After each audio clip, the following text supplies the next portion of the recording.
WhatsApp बच्चों, बेटा आज हम जो पोएम करेंगे उसका नाम है an elementary classroom in a slum, which is the second poem of your course, composed by Stephen Spender. Stephen Spender बेटा एक सोशोलॉजिस्ट, आइडियोलॉजी में बिलीव करने वाला पोइट था, and most of you must be unaware about the fact that he has visited India too, and the description about his visit is given in one of your chapter, that is Poets and Pancakes. Before doing the poem word to word, let's discuss its gist a little bit. In this poem, the poet wants to show the class discrimination. Class discrimination beta, on one hand there are people who have more than enough, on one hand there are people who live below poverty line, there are people who have to face disease, there are people who have to face malnutrition, who have to live in dirty and poor conditions. The poet wants the authorities to come forward and do something for these children so that their life must be upgraded, so that they too can live a life like the other mainstream boys, like the other mainstream kids. Okay beta, we'll discuss the whole poem word to word along with poetic devices. I'll tell you the important questions and message and theme of the story too. Far far from gusty waves these children's faces like rootless weeds. Far far from gusty waves, far far from gusty waves, the poet wants to convey that these poor children who live in a slum area, who are devoid of all the joys, who are devoid of all the luxuries, who are devoid of any kind of energy, who are devoid of proper food, ये बच्चे slum area में रहते हैं. Far far from gusty waves, there is no power in their life, there is no enthusiasm in their life, there is no joy in their lives. They are far away from those kind of things. These children's faces, इन बच्चों के चेहरों पर, इनके faces पर, there is no light. Light in the sense there is no joy, there is no power. Like rootless weeds. Now their faces are compared with rootless weeds. Rootless weeds बेटा unwanted plants who are not properly taken care of. अब ऐसे ये बच्चे हैं who are living like unwanted plants. यहीं पर फार far में repetition है बच्चों, गस्टी वेव्स के अंदर मेटाफर है, लाइक रूटलेस वीड्स में सिमिली है. मैं आपको बताऊंगा अभी बाद में जब हम by the time will finish the whole poem. All the poetic devices are categorised. The hair torn round their pallor. Pallor is used for to showcase their faces, to showcase their dull faces. The hair torn round their parallel.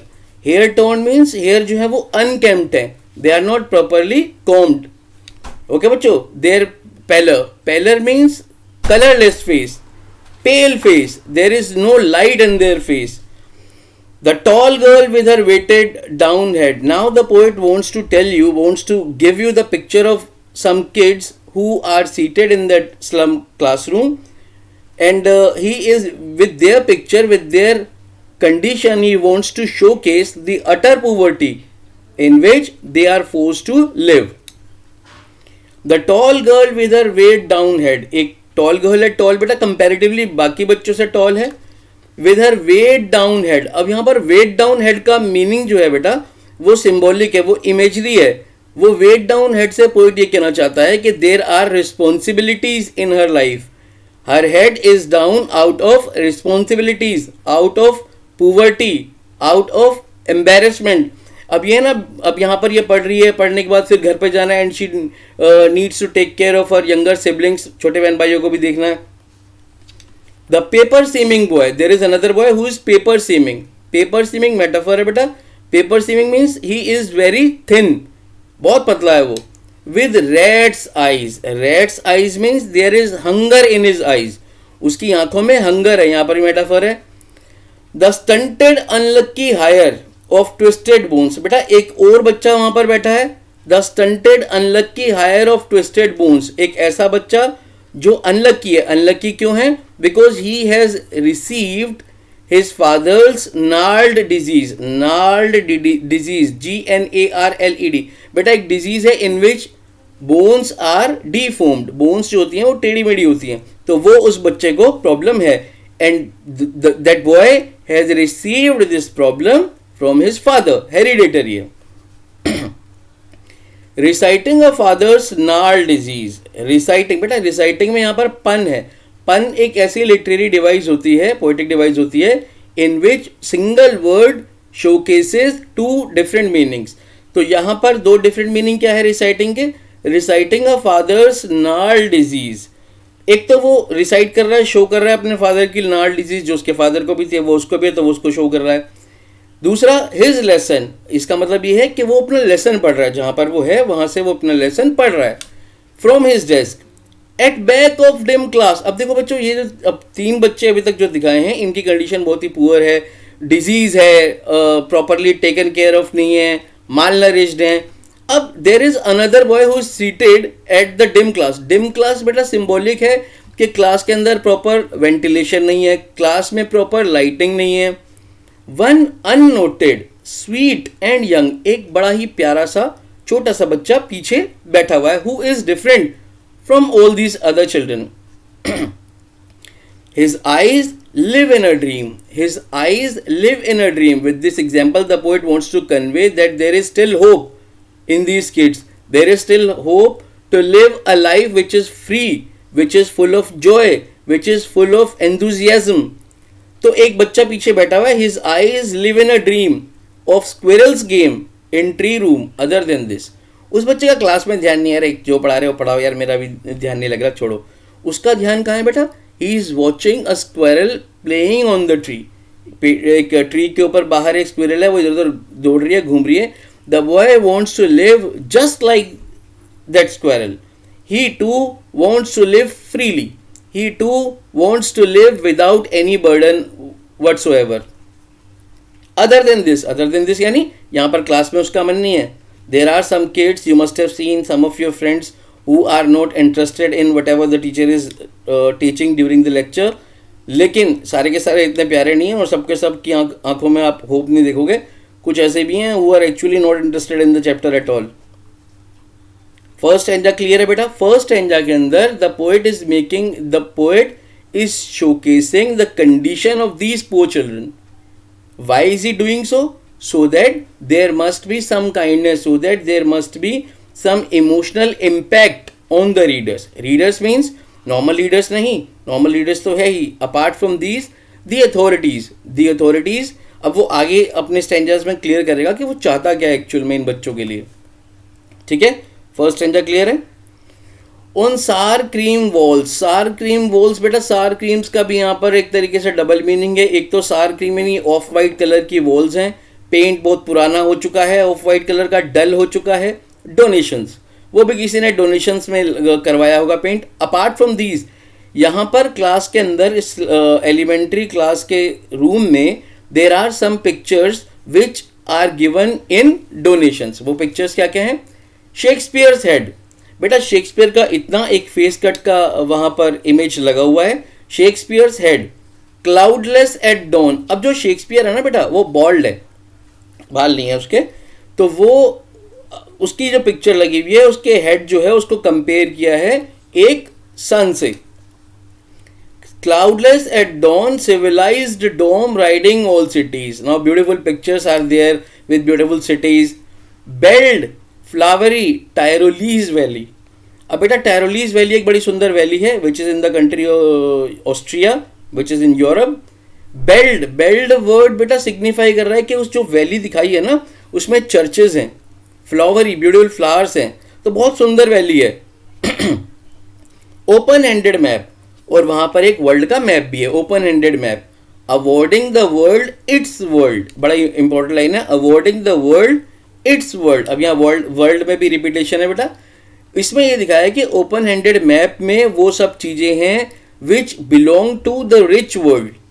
इस map के अंदर इस slum का तो कुछ नहीं दिखाया हुआ, इस स्लम का तो डिस्क्रिप्शन नहीं है कि आप पॉइंट आउट करो यहाँ पर स्लम है।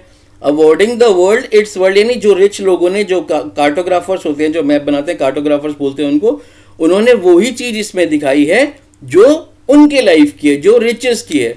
And yet for these children these Windows not this map there world. लेकिन इन बच्चों के लिए ये वर्ल्ड में उनके लिए कुछ नहीं है. उनका वर्ल्ड कहां पर है? सिर्फ इन विंडोज में, which open in the slum area. Their world is limited to their slum area where all their future is painted with a fog. Where all their future is painted with a fog. It means उनका future जो है वो बच्चों uncertain है, वो unclear है. Painted with a fog means their future is uncertain, their future is bleak. ठीक है बच्चों. Next, A narrow steel sealed in with a lead sky. अब जो उनकी स्ट्रीट्स हैं, बड़ी पतली पतली, बड़ी छोटी छोटी सी स्ट्रीट्स हैं, sealed in with a lead sky. अब यहाँ पर भी पन है बेटा, दो मीनिंग आ रहे हैं लेड स्काई वाले वर्ड में. Sealed in with lead sky यानी एक तो इनका जो पूरा जो इनकी स्ट्रीट्स है उनके ऊपर का जो पूरा एरिया है, जो स्काई वाला एरिया है, वो पोल्यूटेड है. ठीक है बेटा. अब इसमें भी दो बातें हैं, एक तो पोल्यूटेड है और दूसरा अनक्लियर भी है. ठीक है बच्चों, होपलेस भी है. दूसरा आपने देखा होगा कि जो ये स्लम एरिया होते हैं, they are generally situated near the skyscrapers. बड़ी बड़ी इनके चारों तरफ बड़ी बड़ी बिल्डिंग्स बनी हुई हैं, बीच में ये ऐसा स्लम एरिया होता है. ठीक है. Because most of these people are used as servants in high societies. ठीक है बच्चों. Far far from rivers, caves and stars of words. बेटा यहाँ पर सिंबोलिज्म है और रिपीटेशन भी है फार फार में. Far far from rivers, caves and stars of words में पोइट ये कहना चाहता है कि these children are devoid of any kind of natural beauty. इन्होंने सुंदर रिवर्स नहीं देखी, इन्होंने केव्स नहीं देखे. केव क्या होता है बेटा? केव होता है the landform which is surrounded by water from 3 sides. ठीक है. जैसे केप ऑफ गुड होप है, अगर आप अफ्रीका का मैप देखोगे तो उसमें जो नीचे टिप है उसको बोलते हैं Cape of Good Hope. 3 side से वाटर है. And stars of words. Stars of words का मतलब ये है बेटा कि ना तो इन्होंने स्टार्स देखे, ना कभी खुला आसमान देखा है, ना ही इन्होंने वर्ड्स की पावर देखी है. ठीक है. अब पोइट बताता है आपको, यहाँ पर पोइट की जो टोन है वो इस स्टैंजा में चेंज होती है. अभी तक वो डिस्क्राइब करता आ रहा था, डिस्क्रिप्शन दे रहा था, अब वो अपना एक तरीके से एंगर दिखा रहा है उन बच्चों के थ्रू. मतलब वो क्या कहना चाह रहे हैं. Surely Shakespeare is wicked. अब ये बड़ा इंपॉर्टेंट क्वेश्चन है बेटा, शेक्सपियर इज विकेड क्यों कहा है? The map a bad example. दोनों चीजें इंपॉर्टेंट है. मैप अ बैड एग्जाम्पल क्यों कहा है? पहले शेक्सपियर इज विकेड को देखते हैं. शेक्सपियर इज विकेड बेटा, इसमें समझने वाली बात यह है, these children are studying in elementary classes and they have never seen the literary beautiful creatures of Shakespeare. तो उसकी फोटो से इनको क्या मतलब है? अब शेक्सपियर फोटो में देखने में बहुत हैंडसम तो लगता नहीं था, तो वो तो उसकी जो पिक्चर वैल्यू उसी पे ही उसको जज करेंगे ना. दूसरा, Shakespeare is one of the best writer in novelist, poet in English literature. There are so many words in English literature, there are so many idioms in English literature which have been created by Shakespeare himself. एक बहुत बड़ा director भी था, place करता था stage shows, actor भी था खुद बहुत अच्छा. ठीक है बच्चों. तो उसकी लिटरेरी जीनियस को ये बच्चे तो नहीं जानते ना. They are completely unaware about the literary genius of Shakespeare. They are judging him only at his face value. अब देखने में तो वो सुंदर लग नहीं रहा था. दूसरी बात, शेक्सपियर की जितनी भी क्रिएशंस होती थी, शेक्सपियर जो था वो रोमांटिक पोइट था. उसकी क्रिएशन जो होती थी उनमें वो सारी रोमांटिसाइज्ड होती थी. ठीक है. And most of his creations are based on high societies. He has never written anything about these poor people. तो उसका यहाँ रहना, उसकी फोटो यहाँ पर लगना तो बिल्कुल ही जस्टिफाई नहीं करता. The map a bad example. Map bad example क्यों है बेटा? क्योंकि मैप के अंदर इनकी स्लम का कोई डिस्क्रिप्शन नहीं है. Map is created by only rich people and they have showcased what riches is there in the world with ships and sun and love tempting them to steal. अब ये सब चीज़ें जो वहाँ पर एसोसिएटेड है, जो उनके क्लासरूम में है, ये सब वो चीज़ें हैं, ये ब्यूटीफुल चीज़ें हैं which they are never capable to enjoy, which they will never be capable to possess. अब जब वो उनको नहीं ले पाएंगे, उनके पोजेशन में वो चीज़ें नहीं होंगी, तो वो क्या करेंगे? They would like to steal those things. It will send them into the world of crime. ठीक है बच्चों? For lives that slyly turn in their cramped holes. अब यहां पर क्या कह रहा है पोएट? वो कह रहा है कि उनकी जो लाइव्स हैं, दे आर स्लाइली. स्लाइली होता है बेटा ट्रिकली. उनकी लाइफ पता नहीं कैसे turn in their cramped holes. अब उनके जो घर हैं, उनको, जो हमारा पोएट है स्टीफन स्पेंडर, वो क्रैम्प्ड होल्स यानी एक छोटे छोटे होल से, गड्ढों से कंपेयर करता है. वो कहता है कैसे रहते हैं इन घरों में? ये भी बड़ी हैरानी की बात है. From fog to endless night. सुबह से लेके रात तक उनका सारा टाइम वहीं पर ही स्पेंड होता है. On their slag heap. Slag heap बेटा यहाँ पर है इंडस्ट्रियल वेस्ट. स्लैग हीप किसको सिंबलाइज कर रहा है? Industrial waste. अब जो आसपास की सिटीज का सारा इंडस्ट्रियल वेस्ट है, जो सारा गार्बेज है, वो सब यहीं पर ही आ रहा है स्लम में. तो वो बेचारे उसी चीज के ऊपर ही अपनी पूरी लाइफ स्पेंड कर देते हैं. These children wear skins peeped through by bones and spectacles of steel. अब यहाँ पर वो उनकी और ज़्यादा डिस्क्रिप्शन दिखा रहा है कि कितने पुअर थे, कितने गरीब थे, कि पढ़ने वाले को रोना आ जाए, और जब तक रोना ना आए जब तक वो पढ़ता ही रहे. ठीक है बच्चों? On their slag heap industrial waste, these children wear skins peeped through by bones. मतलब उनकी जो स्किन है वो इतनी पतली है, वो इतनी थिन है कि you can count their bones. ऐसा लग रहा है कि उनके स्केलेटन, आपके सामने उनका स्केलेटन विजिबल है, and skin is only pasted on that skeleton. They are so thin. And spectacles of steel. बेटा यहां पर भी एलिट्रेशन है. स्पेक्टेकल्स ऑफ स्टील यानी उनके जो स्पेक्टेकल्स हैं वो स्टील के लग रहे हैं ऐसे, because they are mended, repaired हैं. With mended glass like bottle bits on stones. वो ऐसे लग रहे हैं जैसे उनको रिपेयर करके यूज किया हुआ है. Like bottle bits on stone, जैसे बॉटल बिट्स को, शीशे के टुकड़ों को स्टोन्स पर फिक्स किया हो, पेस्ट किया हो. All of their time and space are foggy slum. उनका जितना भी टाइम है, सारा टाइम वो कहां पर स्पेंड करते हैं? उस स्लम में, फोगी स्लम में. ठीक है? So blot their maps with slums as big as doom. मतलब ऐसा होता जा रहा है कि जो स्लम एरिया ये बढ़ता जा रहा है, एक बड़ा बिग ब्लैक स्पॉट होता जा रहा है इस मैप के ऊपर. ठीक है? तो ये स्लम बढ़ रही हैं. अब वो ये चाह रहा है कि ये स्लम ना बढ़े, इन बच्चों के लिए कुछ किया जाए. अब लास्ट एंजा के अंदर वो अपनी जो उसकी जो विश है वो आपके सामने ला रहा है कि वो क्या चाह रहा है इन बच्चों के लिए. अभी वो बड़ा इमोशनली उसने डिस्क्रिप्शन दिया इन बच्चों का, उनके घर की सिचुएशन दिखा दी, बता दिया. अब वो ये दिखाना चाह रहा है कि वो एक्चुअल में चाहता क्या है. वो इतनी बड़ी पोएम लिख के क्या प्रूव करना चाह रहा है? Unless governor, inspector, visitor. अब वो ये कह रहा है कि भैया इनकी प्रॉब्लम बहुत खराब है, and their problem will never be sorted out, their sufferings will never end unless somebody should come and help them. और वो कौन होना चाहिए? Governor, inspector, visitor. अब वो ये कहना चाह रहा है कि जो अथॉरिटी वाले हैं, जो NGOs वाले हैं, they should come forward and help these children to improve their life so that they too can live a life along with the other mainstream kids. This map becomes their window, and these windows that shut upon their lives like catacombs. बेटा catacombs जो है वो एक बड़ा cemented symmetry type का है, जिसमें नीचे से खुला है और ऊपर से पूरा सीमेंटेड कवर्ड है. तो स्लम एरिया को इसने उनसे कंपेयर किया है. यहाँ पर भी आपका सिमिली है. ठीक है बच्चों? तो वो कह रहा है कि जब तक ये मैप इनकी विंडो बनी रहेंगी और इनको इस मैप के अंदर इस मेन स्ट्रीम वर्ल्ड में लाना है, और इनकी जो विंडोज हैं, ये जो स्लम एरिया, इनसे इनको बाहर निकालना है. That shut upon their lives like catacombs. यानी इस स्लम एरिया के अंदर इनकी लाइफ जो है वो कैटाकॉम्स की तरह एकदम शट है, कवर्ड है. Break O break open till they break the town.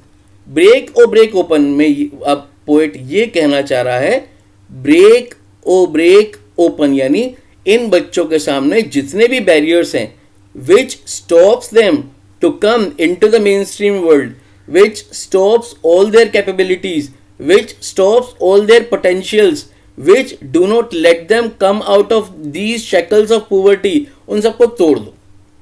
Till they break the town, जब तक तोड़ दो, जब तक वो मेन स्ट्रीम वर्ल्ड में ना आ जाए, वहां आके ना रहने लगे, वहां आके ना लाइफ को जीना समझें। And show the children to green fields, इन बच्चों को हरे भरे खेत दिखाओ, इनको ग्रीनरी दिखाओ which they had never seen in their life thus far, and make their world run azure on gold sands, और इनको बीचेस पे घुमाओ, इनको रिवर्स दिखाओ, इनको सी दिखाओ।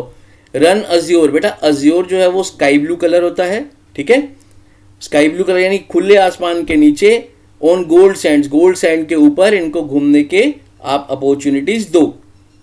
And let their tongues run naked into books, और इनको let their tongues run naked into books मतलब इनको पढ़ने की अपॉर्चुनिटीज दो, बहुत सारी अपॉर्चुनिटीज दो।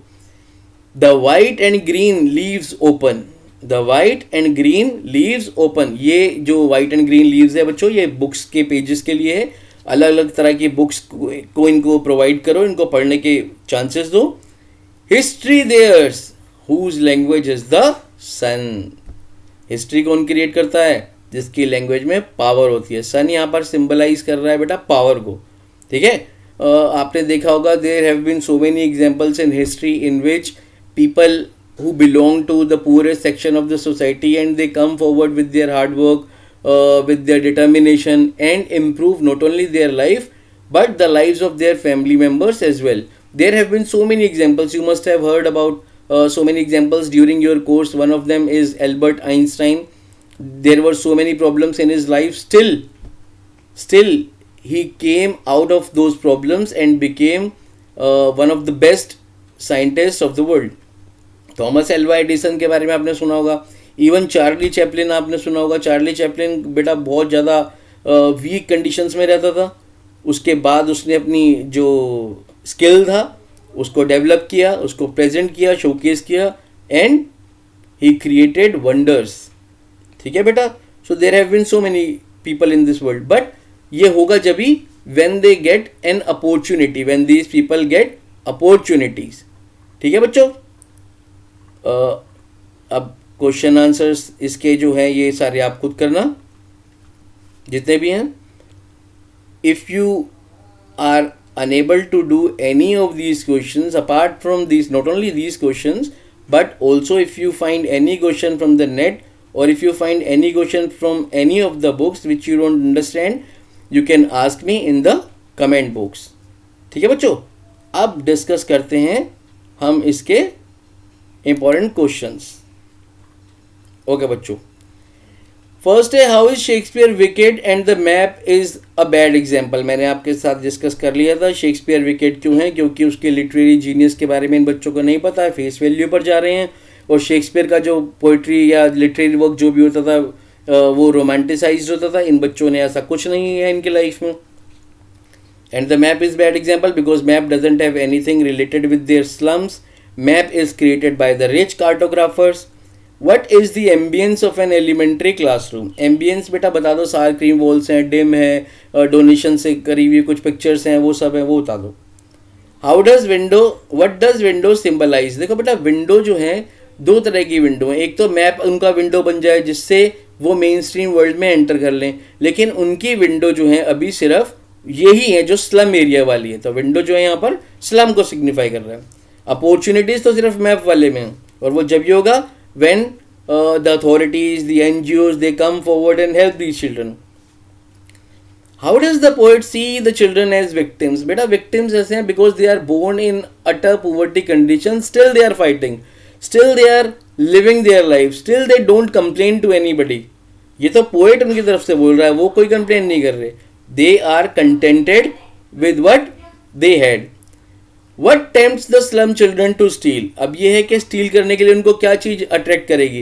देखो बेटा there are so many things in their classroom, there are so many beautiful pictures in their classroom, but these children are devoid of all those things. So when they are unable to possess them, what would they do? They would try to steal them. Okay?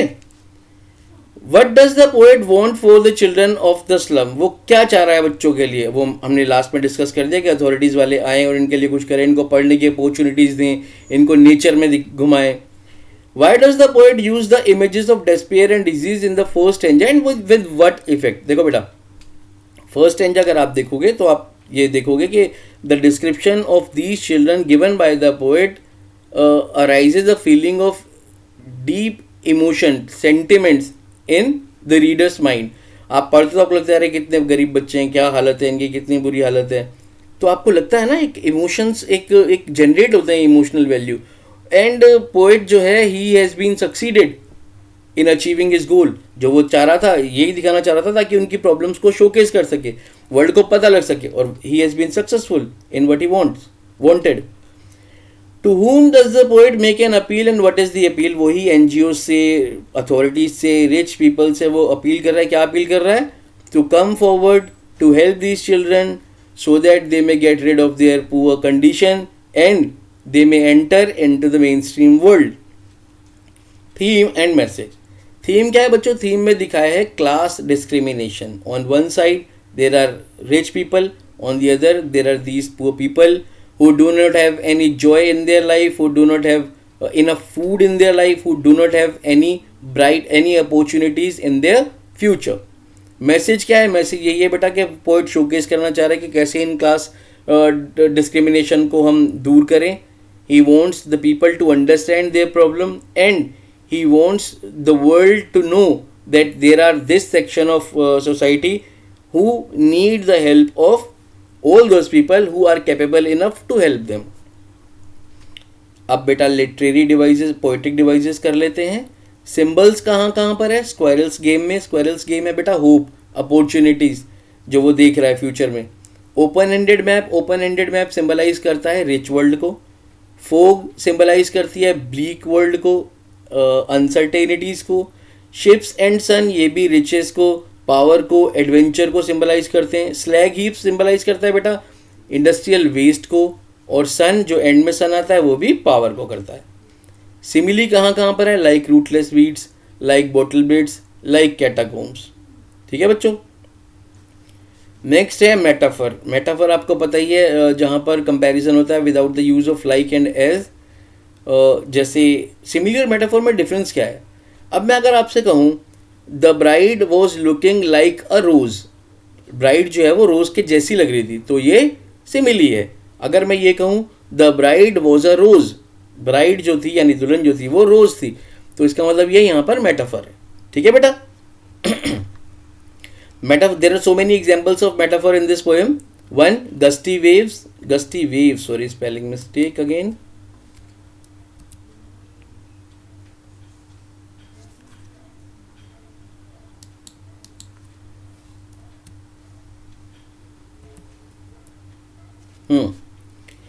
Paper seeming boy, gusty waves मैंने आपको बता दिया था power के लिए।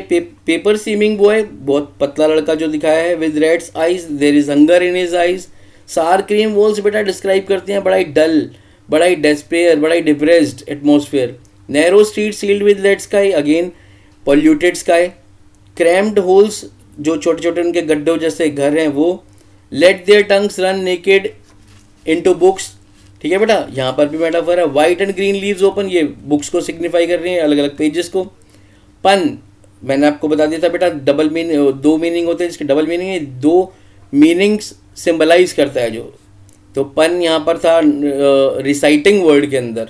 एक में तो वो फादर की नाल डिजीज को शोकेस कर रहा है, दूसरे में वो अपना लेसन पढ़ रहा है। लेड स्काई भी बेटा, एक तो लेड स्काई पॉल्यूटेड स्काई और दूसरा अनसर्टेनिटीज वाला। इमेजरी, वेट डाउन हेड में इमेजरी है। रिपीटेशन फार फार में है।